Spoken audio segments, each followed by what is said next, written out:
But let's go back to my little Tony.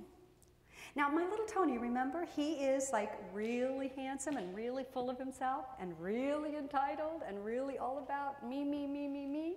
He thinks he's Rome, and all roads lead to him. And he's pretty annoyed with Tiny Tim as a brother, who's like always looking up at him. He wants to hit him with a crutch. You know, Tiny Tim's going, and Tony, how are you going to make a contribution today? He's like, I'm going to whack you.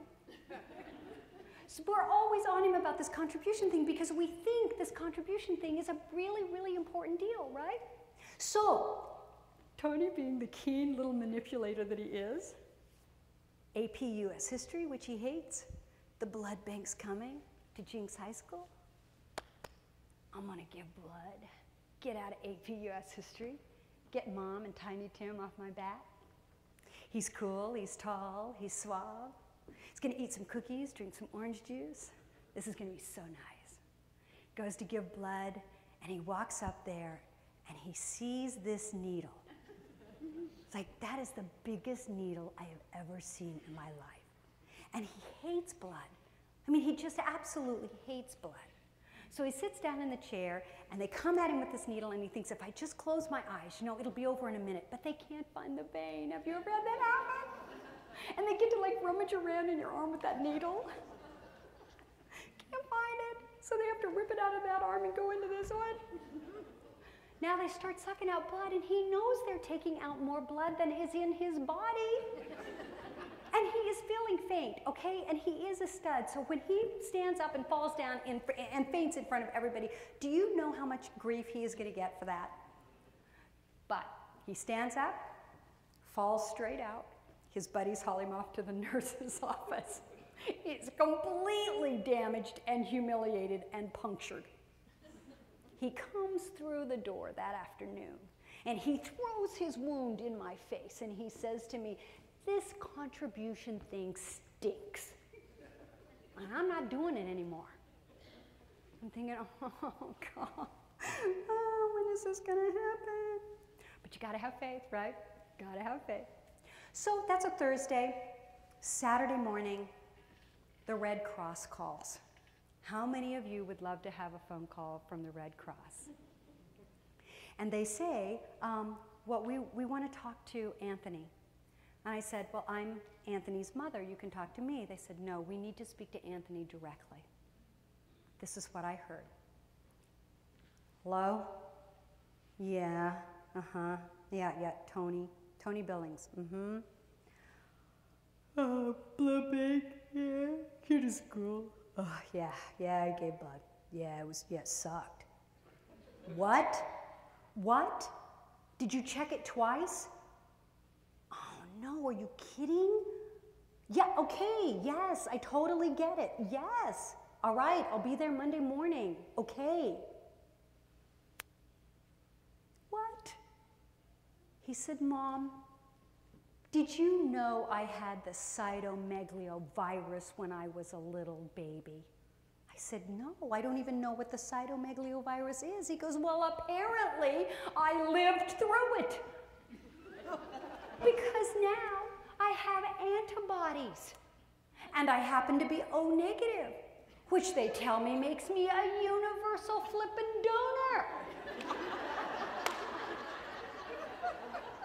The cytomegalovirus just happens to be the #1 killer of premature babies.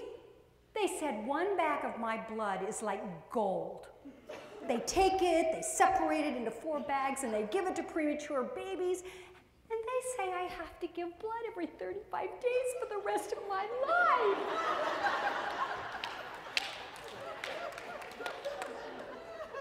I'm jumping around, okay? It's like, oh my gosh, this is... I was that excited.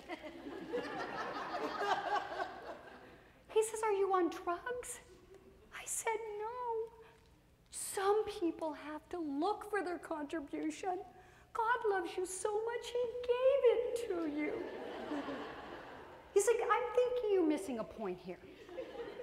The point is, my body, my blood, my time, my pain, my inconvenience. What does that sound like, guys? Entitlement is so toxic. I said, Anthony, get your butt out of bed. Do you know when your children, when you say their real name, like their whole name, do they know that you're serious? Anthony, up now. Where are we going? We're going to the hospital. I'm not sick. You're going to be if you don't get in that car. So we go off to the hospital, and because his dad was a doctor, I was able to talk to the neonatal people and say, my son Tony was just told that he's CMV negative, which they understood what that meant. And they're like, oh my gosh, your blood is gold. He goes, I know. I said, I want Tony to touch a premature baby. He's like, I'm not touching any premature baby. I said, yes, you are. They go, he can't touch them. I said, I know he can't touch them. But I want him to go in and like be able to reach his hand in that little safe, thing and touch a premature baby. So they gown him up, and he goes in, and he reaches his hand in to touch this little premature baby. And he just starts to cry. And he comes walking out of that room, and he said, I get it. This isn't, love is a circle. It's about giving. I can really save lives, Mom. I mean, I can make a difference. I'm not just a worthless piece of parsley. And I went, finally. And from that, he started making really good grades, started taking care of himself because the blood that he had running through him was valuable. It wasn't the end of our dark nights. I mean, he's 30 now, and I can honestly say, thank goodness, he's fantastic and a very endowed human being now. But it's a long process to take a very entitled child and get them turned around. So wouldn't it be cool if we just started early, teaching them that they truly are capable of greatness?